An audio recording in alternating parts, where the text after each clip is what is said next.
Hello hi అండి, సుజాతాస్ కిచెన్కి స్వాగతం. ఈరోజు సుజాతాస్ కిచెన్లో తమిళనాడు స్పెషల్ చుక్కుమల్లి కాఫీ ఏ విధంగా తయారు చేయాలో చూద్దామండి.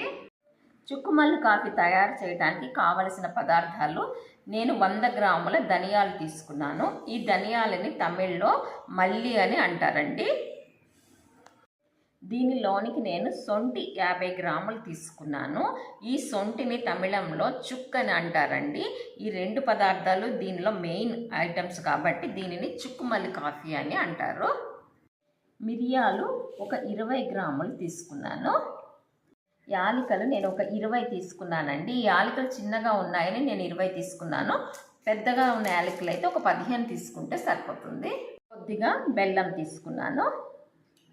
చుక్కుమల్లి పొడి తయారు చేసుకోవడానికి మనం తీసుకున్న ఇంగ్రీడియంట్స్ అన్నిటిని కూడా కొద్దిగా వేయించుకోవాలి. నేను ముందుగా ధనియాలను వేయిస్తున్నాను. ధనియాలు కొద్దిగా వేగిపోయాయి. ఇప్పుడు దీనిలోనికి మనము చుక్కుని చిన్న చిన్న ముక్కలుగా చేసుకొని వేసి వేయించుకోవాలి.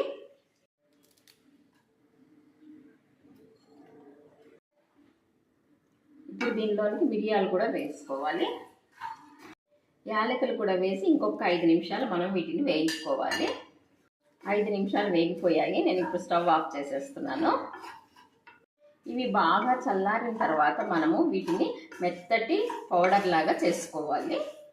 ఈ విధంగా తయారు చేసుకున్న ఈ పొడిని మనము గాజు సీసాలో భద్రపరుచుకున్నట్లయితే చాలా కాలం నిల్వ ఉంటుందండి. చుక్కుమల్లి కాఫీ తయారు చేయడానికి నేను ఒక పెద్ద గ్లాస్ తోటి నీళ్ళు తీసుకుంటున్నాను. ఇది సుమారుగా 2 కప్పులు ఉంటాయండి ఈ నీళ్ళు.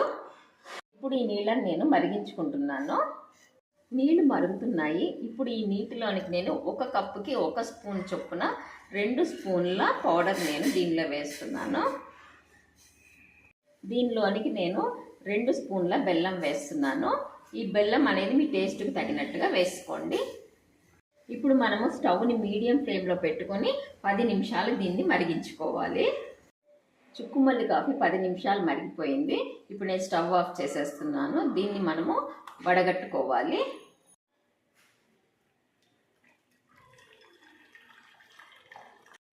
చూసారా, చుక్కుమల్లి కాఫీ రెడీ అయిపోయింది.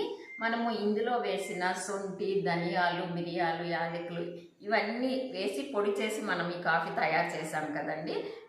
ఈ కాఫీని మనము చలికాలంలో కానీ వానాకాలంలో కానీ తాగినట్లయితే మనకి జలుబు, దగ్గు అనేవి ఏమి రాకుండా వచ్చినా కూడా అవి తగ్గిపోవడానికి ఇది ఉపయోగపడుతుంది. మీరు కూడా ఈ చుక్కుమల్లి కాఫీని తయారు చేయండి. మీ ఆరోగ్యాలను కాపాడుకోండి. ఇప్పటి వరకు నా ఛానల్ సబ్స్క్రైబ్ చేయనట్లయితే నా ఛానల్ తప్పకుండా సబ్స్క్రైబ్ చేసుకోండి. నా ఛానల్ని లైక్ చేయండి. Thank you.